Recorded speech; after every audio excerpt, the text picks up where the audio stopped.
درست ہے کہ پاکستان کو فائدہ اس لیے بھی پہنچا ہے کیونکہ چائنا مضبوط ہو رہا ہے، مگر یہ فائدہ اسی صورت میں ممکن ہے جب سی پیک مکمل ہو جائے گا۔ امریکہ اپنے پریشر کو ریلیز کرنے کے لیے ان ممالک کی طرف آ رہا ہے جن میں پاکستان شامل ہے، فیٹف کے ذریعے پاکستان کو دباؤ ملانے کی کوشش کر رہا ہے کہ کسی طرح سے یہ کنٹرول میں ہے چائنا کی وجہ سے۔ دباؤ کیا جی، یہ تو سیرین بلیک میلنگ ہے۔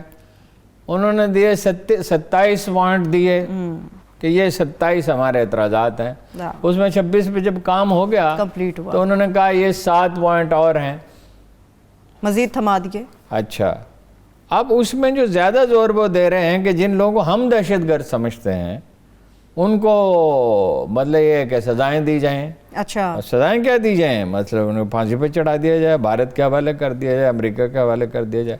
یہ تو ظاہر ہے نہیں ہو سکتا۔ پاکستان میں عدالتیں موجود ہیں، اگر کوئی شخص جو ہے اس میں کوئی الزام ہے تو جب تک وہ عدالت میں ثابت نہیں ہوتا تو اس وقت تو اسے سزا نہیں دی جا سکتی۔ ترکی تو نیٹو حلیف ہے ہارون صاحب، اس کو کیوں انہوں نے شامل کر دیا ہے گرے لسٹ کے اندر؟ پاکستان ایران کے کیوں اتنا خلاف ہے؟ ایران سے امریکہ کو کیا نقصان پہنچا؟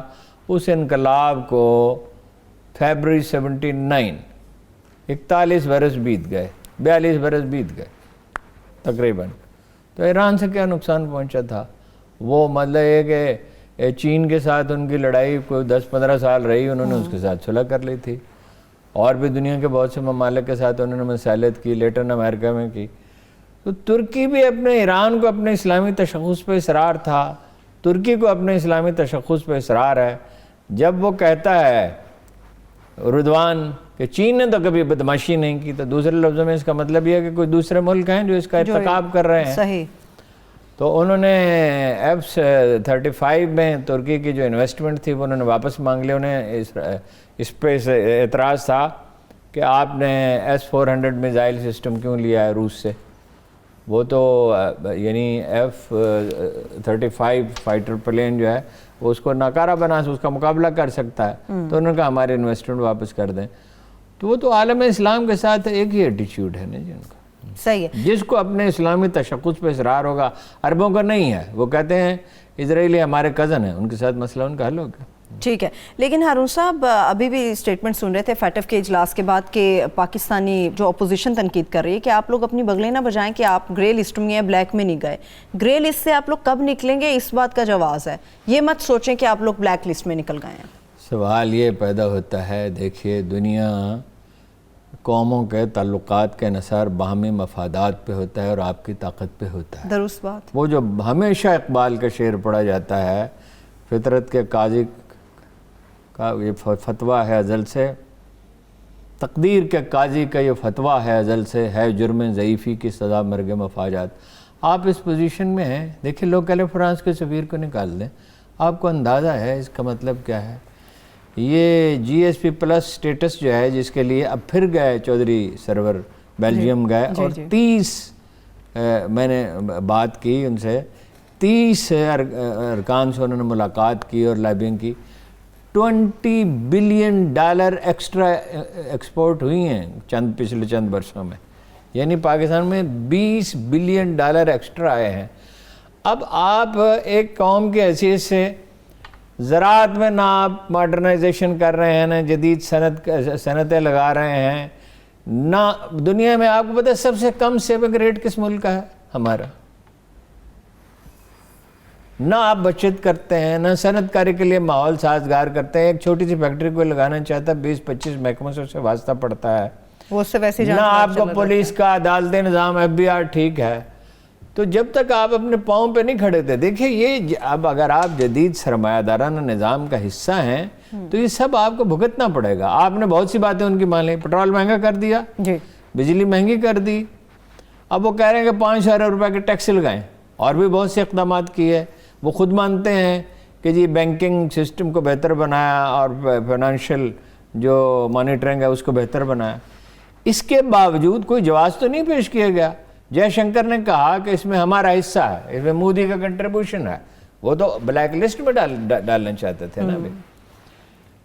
فائدہ تو دیکھیے ہمیں اس کا ہوا ہے، جتنا زیادہ فائنینشیل ڈسپلن کسی ملک میں ہوگا اور اتنا ہی اس کی معیشت زیادہ مضبوط بنیادوں پہ استوار ہوگی۔ صحیح۔ اور یہ منی لانڈرنگ وغیرہ رکے گی, سرمایہ ملک سے باہر نہیں جائے گا, ملازمتیں پیدا ہوں گی. ٹھیک ہے, لیکن ہارون صاحب یہ بھی تو کہا جا رہا ہے کہ کچھ ایک لابی ہے جو امریکہ کی حمایت یافتہ ہے اور کوشش یہ کر رہی ہے کہ حکومت بدل جائے یا حکومت کے اندر کوئی تبدیلی آ جائے, اور بیسکلی اس کا فائدہ امریکہ کو ہی پہنچے گا.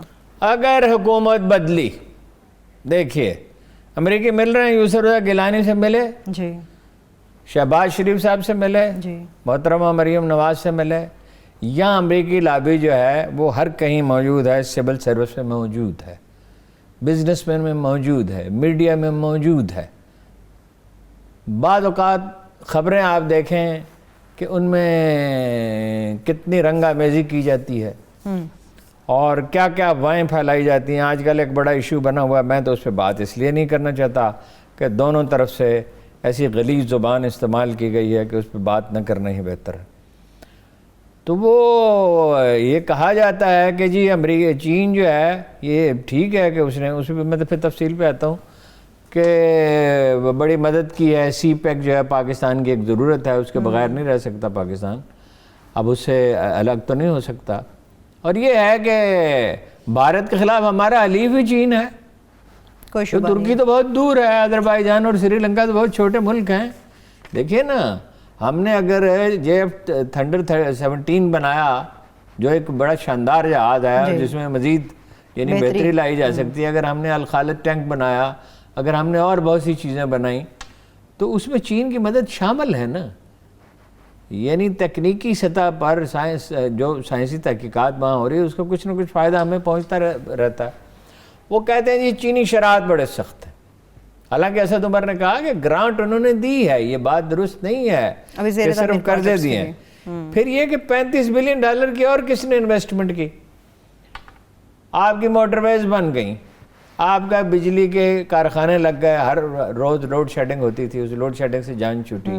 آپ کے کارخانے چل رہے ہیں, بجلی کا ترسیلی نظام بہتر ہوا ہے.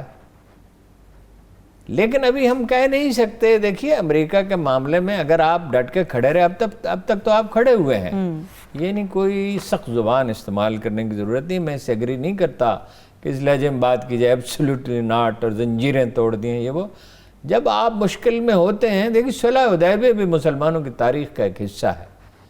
یعنی جناب عمر فاروق اعظم فرما رہے تھے, اتنا ادب ہم تو نہیں جناب رسالت میں آپ کا پریکٹیکلی تو بالکل ہی نہیں کر سکتے, زبانی بھی نہیں کر سکتے جتنا وہ کرتے تھے. تو انہوں نے کہا یا رسول اللہ کیا ہم حق پہ نہیں ہیں؟ تو آپ نے فرمایا کہ ہم حق پہ ہیں. اس کے باوجود کبھی آپ کو خاموش رہنا پڑتا ہے, کبھی تھوڑا سا پیچھے ہٹنا پڑتا ہے. حکمت بھی کوئی چیز ہے, حکمت کے بغیر تو زندگی میں نہ کوئی انڈیویجول فروغ پا سکتا ہے, نہ کوئی قوم فروغ پا سکتی. آپ ایک مشکل سچویشن میں پھنسے ہوئے ہیں. امریکہ آپ سے ناخوش ہے, یورپ آپ سے ناخوش ہے, عرب ملکوں کے ساتھ تعلقات پہلے سے نہیں رہے.